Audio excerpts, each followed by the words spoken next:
Hey guys, Michael here. I've been getting a lot of great feedback on the blog, but one thing a lot of you guys are saying is that you don't like to read. So I'm going to attempt to summarize the contents of my blog into a video post.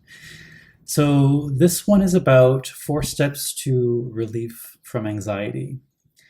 So we'll just jump right in. The first step is that we need to understand what's actually happening in our brains when we feel anxious. So what anxiety is your brain's mechanism to tell your body that there's a real or perceived threat in the natural environment. And how it does that is it releases chemicals to your body that you then experience as a sensation. And we call that fear, anxiety, worry, stress, whatever that may be. This is a very normal function, and it's a good thing that has kept us surviving as humans for a very, very long time. So first thing, nothing has gone wrong. You're having a very normal brain reaction. Second thing, instead of resisting the negative emotion, the anxiety in this case, what we should do is allow it. What we tend to do is either resist it, we want to push it away, we want to bury our head in the sand, we don't want to deal with it, we want to eat our way through our feelings or drink or whatever that may be. Or the other option is we tend to compound the negative emotion by being worried that we're worried, by being stressed about our stress, by being anxious about our anxiety. And all that does is it sort of causes the water to rise, and it causes us to feel overwhelmed, and then we panic. The best thing to do is simply allow that baseline emotion. And it's really important that you check in with yourself and ask yourself, what am I feeling and why? Okay. The third thing is to step into the gap. So I'm going to read a quote from Viktor Frankl that I really love and that I use as a personal mantra for me. So the quote is, "Between stimulus and response, there is a space. In that space is our power to choose our response.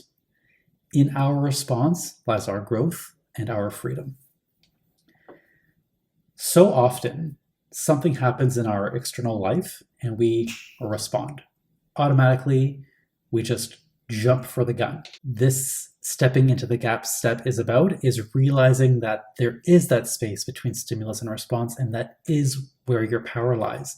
We tend to think that we have control over the external environment, over the economy, over so many things, other people, that we don't have control over. And right now, that is becoming abundantly clear to so many people, which is a very good thing, in my opinion. The only thing that you have control over is what goes on in your brain and the actions you take because of it. Okay?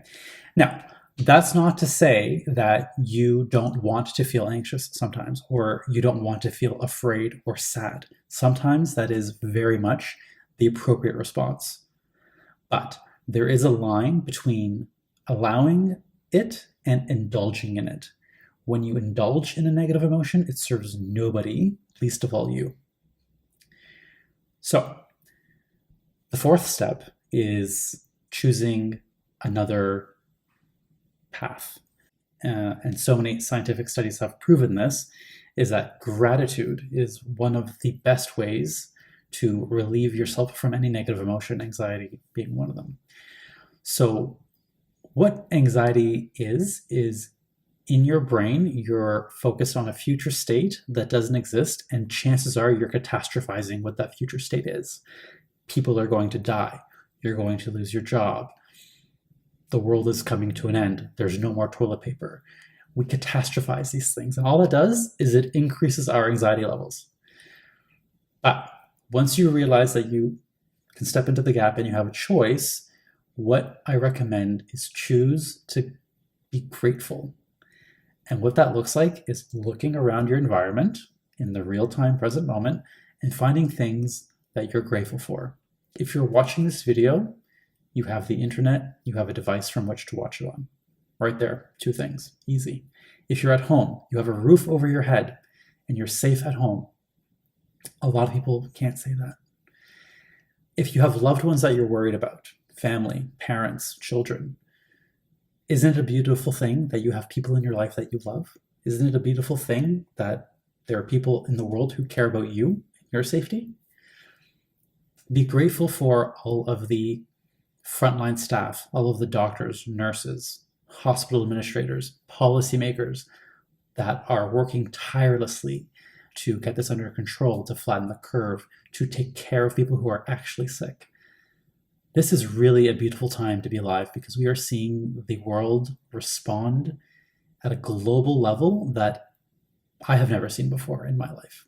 And I think it's beautiful. One more reason to be grateful. And finally, look outside. Here in Canada, it's spring, almost spring. So when I look outside and I see that the trees and the flowers are about to bloom, it reminds me that the world keeps on turning. Seasons change, the world goes on, the sun sets and it rises, and things change and move on. The world will keep turning, things will be different, but they'll be okay. Take your cue from nature.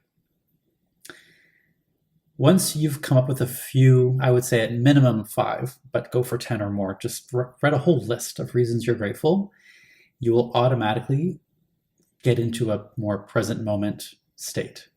You might not feel fantastic, but that's okay. Hopefully you'll be at a place of neutral.